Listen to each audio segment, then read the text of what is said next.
लेकिन हम ये जानना चाहते हैं, अगर ये पेड़ सरकारी थे तो पटवारी साहब और कानूनगों ने खुद खड़े होकर क्यों कटवाए? और अगर ये सरकारी नहीं थे, किसान के पेड़ थे, तो किसान से 25,000 रुपए क्यों लिए? क्या किसान इसलिए अपनी फसल लगाता है कि उसका पैसा सरकारी अधिकारी आके लेके जा? कि जब आपने कतई आंख पे पट्टी बांध दी है आप, और देखो कमाल है, पटवारी तो था ही था, मौजूदा कानूनगो साहब भी साथ में थे, दोनों यहाँ पर आए। मुझे तो अगले दिन पता चला कि कल ऐसे ऐसे पेड़ काटने तो वाले जी, आपने रुकवा दिया। मैंने मैं तो यहीं को गया था पास में, उसके अपने पेड़ थे, वो काट रहा था, मैं क्यों रुकवाता उसे? कि नहीं, वो 25,000 भी लेगा पटवारी और कानूनगो। आप तौर पे कहना चाहते हैं पटवारी जी, कानूनगो साहब, डीएम साहब को हम जाके खुद बताने का काम करेंगे। वैसे तो उससे पहले हमारी जो आवाज है वो वहां तक पहुंचने का काम होगी, और फिर चैलेंज करते हैं पटवारी जी को, अगर वास्तव में वो सरकारी थे तो आप खुद खड़े हो कटवा रहे हो, इसका मतलब गुनाहगार तो पहले आप ही हो। नमस्कार, मेरा नाम है सन्नी प्रजापति। आप देख रहे हैं राजनीतिक मंच न्यूज। इस वक्त हम सहारनपुर के गदनपुरा गांव में मौजूद है, जहां सरकार पेड़ लगाने के लिए सबको बोलती है, जनता को बोलती है, लेकिन वहीं दूसरी ओर अधिकारी हैं, सरकारी पेड़ों को जो है वो कटवा रहे हैं। इस वक्त मैं आपको तस्वीरें दिखाऊंगा गदनपुरा गांव में, किस तरह से जो पेड़ हैं पटवारी ने जो मिली भगत से है उन्होंने पेड़ कटवा दिए हैं। तमाम जो ये जो सरकारी पेड़ हैं ये आज यहाँ पर कट चुके हैं। सरकार जहाँ बड़े बड़े वादे करती है कि हर साल हम इतने पेड़ लगाते हैं, लेकिन वहीं सरकार के अंदर बैठे कुछ अधिकारी जो हैं रिश्वत लेकर जो है वो पेड़ कटवाने का काम करते हैं। और यहीं के जो मौजूदा प्रधान है उनसे बातचीत करेंगे, किस तरह का जो मामला है गदनपुरा में हुआ है, और इनसे जानेंगे। जी वाले जी, किस तरह का मामला जो आज यहाँ पर हुआ है? सरकार एक तरफ कहती है पेड़ लगाओ, पर्यावरण बचाओ, लेकिन वहीं अधिकारी लोग पेड़ कटवा रहे हैं। पेड़ तो एक किसान के थे, हमारे यहाँ किसान हैं ये, इनके पेड़ थे। पिछली बार इनके पेड़ थोड़ा सड़क से मिलते हुए थे, हमने रोकने का काम किया था और वो रुक भी गए थे। काफी दिनों बाद नीलामी के बाद उनका पक्षा पेश हुआ था, निपटा था मामला। लेकिन इस बार कहीं ना कहीं वो पेड़ किसान के थे और किसान ने खुद काटने का काम किया। लेकिन किसी ने शिकायत की कि ये सरकारी पेड़ है, और कानूनगो और पटवारी पवन कुमार यहाँ पर आए। अच्छी बात है, अगर कोई गलती कर रहा है तो अधिकारी का आना जायज है, हम मना नहीं करेंगे अधिकारी यहाँ पर ना आए। लेकिन हम ये जानना चाहते हैं, अगर ये पेड़ सरकारी थे तो पटवारी साहब और कानूनगो ने खुद खड़े होकर क्यों कटवाए? और अगर ये सरकारी नहीं थे, किसान के पेड़ थे, तो किसान से 25,000 रुपए क्यों लिए?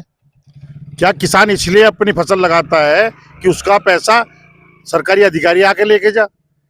क्या हमारे योगी जी मोदी जी ने कहीं लिखा है या कहीं छूट दी है कि आप रिश्वत लेने का काम करो? ये तो खुल्लम खुल्ला रिश्वत होने का काम हो गया। सरकारी पेड़ होते तो आपको रुकवाने चाहिए थे। यहाँ से लेकर पूरा, यहाँ से हमारी सीमा पड़ती है, शंकरपुर गांव पड़ता है, हमारी सीमा पड़ती है, जहां इनके पेड़ थे इस हिसाब से तो सभी के पेड़ लगे हुए हैं।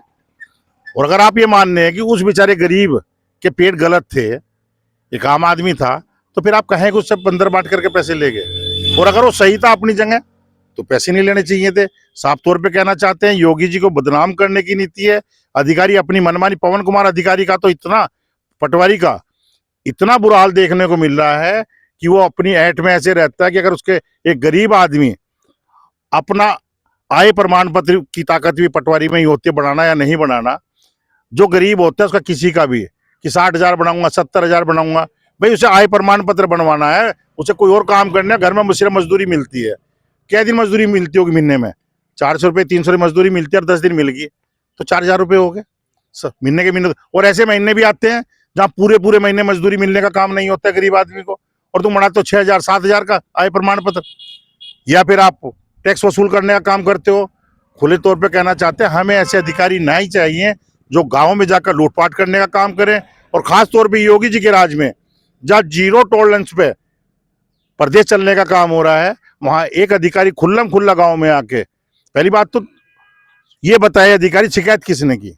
और आप गांव में आ रहे थे तो प्रधान और गांव के जिम्मेदार लोगों को बुलाना चाहिए था। गांव में और भी जिम्मेदार लोग होंगे, मैं नहीं था वहां मौके पे, वैसे तो आपने फोन कर सकते थे, मुझे बुला सकते थे, लेकिन गांव में और भी जिम्मेदार लोग थे, हर बिरादरी से जिम्मेदार लोग हैं, उन्हें बुलवाते, उनसे पूछते पे गलत है सही है। लेकिन जब आपने कतई आंख पे पट्टी बांध दी है आप, और देखो कमाल है, पटवारी तो था ही था, मौजूदा कानूनगो साहब भी साथ में थे, दोनों यहाँ पर आए।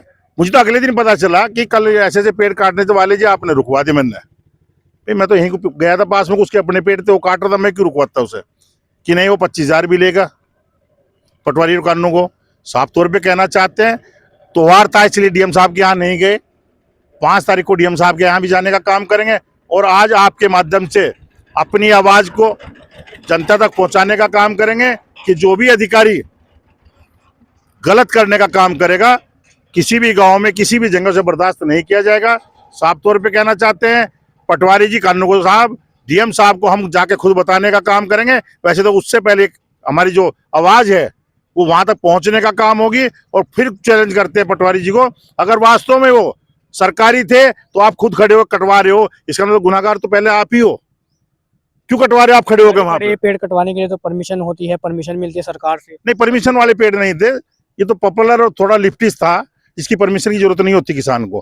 किसान को जब पैसे की जरूरत होती है, जो पेड़ वो खुद लगाता है, जैसे ये भी पेड़ लगा रखे किसान ने, दिखाओ इस तरफ किसान के ये भी पेड़ लगे हुए हैं, ये छोटे हैं वो बड़े पेड़ थे उसके, तो उसने अपने पेड़ काट लिए। तो उसमें कहां से आ गया कि अधिकारी आवे और उसे रोकने का काम करे? और अगर था वास्तव में वो गलत थे तो कानूनगो साहब और पटवारी साहब को मौके पर रुकवाने चाहिए थे, एक मिसाल कायम करनी चाहिए थी कि सरकारी पेड़ नहीं कटे। सभी गांव वालों से पूछ सकते हो कि क्या उसके अपने थे, उसके अपने पेड़ थे। तो इसी कहता चाहता हूँ, इसके खिलाफ प्रदर्शन भी करेंगे और डीएम साहब को अवगत भी कराने का काम। पटवारी सिर्फ अपनी मनमानी कर रहे हैं क्षेत्रों के अंदर जाकर। जब से ये पटवारी हमारे क्षेत्र में आया है पवन कुमार जी, तो खुल्लम खुल्ला इसकी मनमानी है। ये प्रधान, हमने 2-3 कागज बनने भेज रखे, 4-4 महीने हो गए, नाम चेंज होने थे, ऊपर से सरकार का भी आदेश है, लेकिन नाम चेंज नहीं लिया जाएगा तो नाम चेंज नहीं होगा। और प्रधान क्या होता है उसकी तो इतनी तो अहमियत ही किसी की नहीं है, किसी की बात मानने का काम करता हो। तो मैं तो इतना कहना चाहता हूँ आपके माध्यम से कि हमारी आवाज उठे और नाजायज तरीके से अधिकारी गांव में आके जो पैसा लूटने का काम करते हैं उन्हें बंद हो। जी भाई साहब, क्या नाम है आपका? इंतजार जी। पेड़ सरकारी थे जो कटे हैं या फिर प्राइवेट पेड़ थे? इन्होंने लगाए थे पेड़। अच्छा, इन्होंने लगाए थे, लेकिन फिर पैसे भी ले गए वो इनसे। हाँ जी, मुझे हम तक पैसा लेने ले गए। जब किसान पेड़ लगाता है तो पैसा खुद रखता है, खुद पर्यावरण के लिए पेड़ लगाता है और खुद ही उसका काटने का अधिकार होता है। सही है, सही है। देखो भाई, पैसा मेरे सामने दिए नहीं, देखो मैं मुझे बोल लूं। ये तो है ही है। हाँ, पैसे दिए, उन्होंने यार दिए। तो सारे काम हाँ, करते फिर हाँ। तू ही करता फिर। हाँ, तो क्या लगता है कि पटवारी अपनी मनमानी कर रहे हैं? हाँ, सही बात है, अच्छा, कर रहे हैं पटवारी अपनी मनमानी? कर रहे हैं जी। अच्छा इधर ले लो। जी भाई साहब, क्या नाम है आपका? संदीप वालिया। क्या पटवारी अपनी मनमानी कर रहे हैं, सरकारी पेड़ बताकर पैसे ले गए? पटवारी जी किसी की बात सुनने को ही तैयार नहीं है, वो तो हर काम पैसा लेकर करते हैं। अच्छा, और ये किसान ने पेड़ अपने कटवाए बेचारे ने, और वो आगे जो है कानू को और पटवारी जी दोनों 25,000 रुपये भी ले गए इससे। अच्छा, इसके पेड़ अपने थे भी खेत वाले के। इस तरह तो जो है पूरे गांव के पेड़ रुक जाएंगे, कोई भी नहीं कटवा पाने का। तो जो है हम तो यही गुजारिश करेंगे कि योगी जी जो है हमारे ऐसे ऐसे अधिकारियों को नापने का काम करें। तो देखिए ये गगनपुरा के लोग हैं और प्रधान जी हैं यहाँ पर मौजूद। इनका साफ तौर पर कहना ही है, अगर ये पेड़ जो थे किसान के थे तो उनसे पैसे किस चीज़ के लिए गए, अगर ये पेड़ सरकारी थे तो इसकी परमिशन होनी चाहिए थी कटवाने की, और आप लोगों ने पैसे किस चीज़ के लिए? फिलहाल नमस्कार।